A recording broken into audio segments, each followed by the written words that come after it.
Ok, t'as regardé ma vidéo sur les proxys pour que ton montage soit plus fluide mais t'as encore des bugs? Eh bien j'ai une solution pour toi. Salut à toi, j'espère que tu vas bien, moi c'est Hugo et sur cette chaîne on parle de création de vidéos. Et aujourd'hui on se retrouve pour parler de ce qu'on appelle des rendus de prévisualisation. Alors d'abord, c'est quoi un rendu de prévisualisation? Eh bien c'est lorsque tu demandes à ton logiciel de montage de charger les vidéos avant de les lire.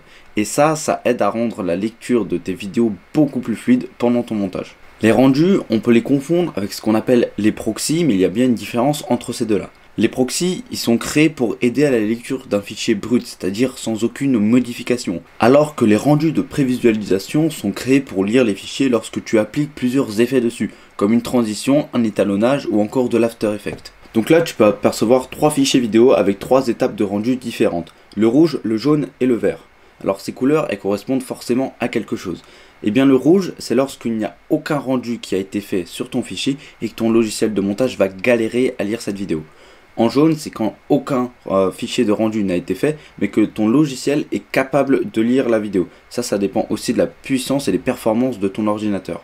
Et en vert, c'est lorsque tu as fait des rendus et que ton logiciel va les lire sans aucun problème. Alors il y a plusieurs méthodes pour créer des rendus de prévisualisation et on va en voir 2.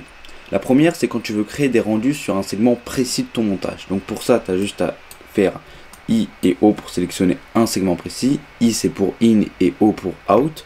Ces raccourcis-là, tu les as normalement intégrés à ton logiciel, mais je vais te montrer plus tard comment les obtenir. Donc ensuite, après avoir sélectionné ton segment, tu vas dans séquence et rendu de l'entrée à la sortie. Et là, il va te faire les rendus sur juste les vidéos qu'il y a dans ta petite séquence que tu viens de sélectionner. Ok, donc là maintenant tu peux voir qu'il a fait des rendus juste sur cette petite zone là, mais pas ailleurs.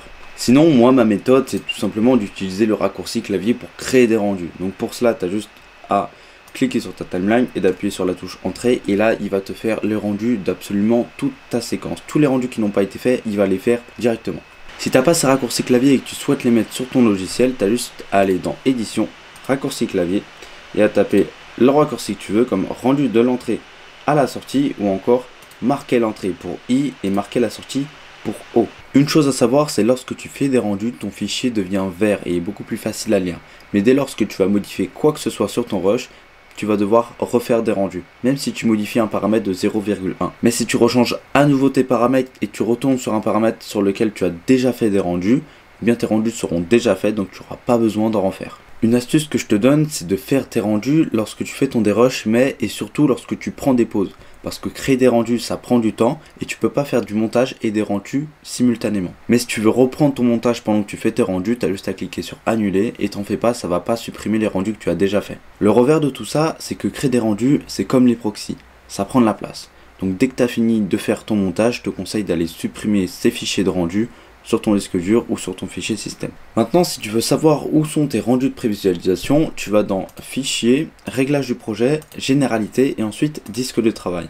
Et là, moi, je te conseille de tout mettre en identique au projet. Là, tu vois Prévisualisation vidéo, ce sont les rendus et ils sont identiques au projet. Et comme tu peux le voir ici, c'est un autre projet vidéo et là, j'ai mes proxys et mes rendus de prévisualisation. Donc, si tu veux voir la place que ça prend, bon, quand même 6 Go, c'est quand même énorme. Tu peux aussi modifier la taille de tes fichiers de rendu de prévisualisation. Donc pour ça, quand tu vas créer ta séquence, tu vas dans Réglages, tu mets mode de montage en personnalisé et en bas tu vas voir prévisualisation vidéo, format de fichier de prévisualisation. Moi je te conseille de les mettre en QuickTime et en codec du 4.2.2. Et comme ça va te permettre de lire tes fichiers beaucoup plus rapidement, mais aussi de exporter ta séquence plus rapidement. Alors les rendus, ça sert au montage à améliorer la fluidité de la lecture de tes rushs. Donc là par exemple, regarde, j'ai un fichier en haut en rouge et si je fais une lecture, on peut voir qu'il y aura quand même un peu de latence dans la lecture du fichier. Donc pour ça, j'ai juste à faire I et O et ensuite je crée mes rendus. Donc maintenant que les fichiers de rendu ont été faits, tu peux voir que le liseré de couleur est passé en vert et quand tu lis la vidéo, tu peux voir qu'elle est extrêmement fluide et qu'il n'y a pas un pet de latence. Voilà à quoi ça sert les rendus, mais pas que. Parce que oui, les rendus, ça sert à fluidifier ton montage, mais aussi à accélérer ton exportation. Parce que oui, on connaît ces moments longs, voire très très longs, lorsqu'on exporte une grosse vidéo, ça peut durer plusieurs heures suivant la machine que tu as.